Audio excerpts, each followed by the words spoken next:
I'm convinced that the heart is the impulse for political action. It's not the head. It's not the ideas. It's what you feel, what your emotions are. So when you fight against something that is just, you become much more active, more involved, and more conscious. There are moments in life that you don't realize you react from the inside of yourself without reasoning and change your life. That happened for me when I was taken to a concentration camp. And at the moment we were taken to a small tank, we were put a hoop on our heads, we didn't see anything. And the military surrounded us and they put us together, and then that started moving, and I felt shots within this little tank, and the guy who was beside me, he received the bullet in his hand, and so I felt the blood. So I thought, that was a second when I thought we are going to be shot. And then in 1 second you see your life, and you see what you didn't do, and you see what you should have done.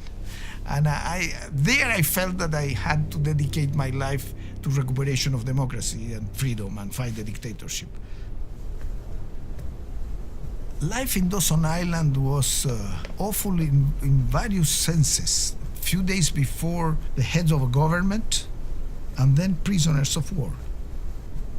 The sense of void, the sense of being nothing. The military, they had this logic. They had to destroy our dignity.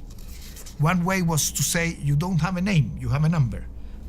The loss of the dignity as a person, that was one of the hardest things. You realize with the military coup, and when you lose your own freedom to act, to think, to talk, and all social organizations are destroyed, are banned, that there is nothing more important for achieving liberty, social justice and equality than freedom. One of the most important enemies of democracy is fear.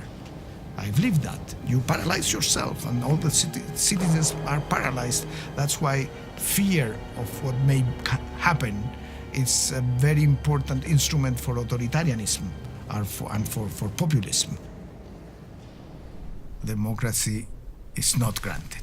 Democracy is something that you'd have to take care about every day, to listen, to improve the conditions of life, to give more participation and empowerment to the citizen. And that's something that happens daily. If you don't care about that, you can lose it. Life is so short that you have to give meaning to your life. And giving meaning to your life is being interested in the others, not in yourself.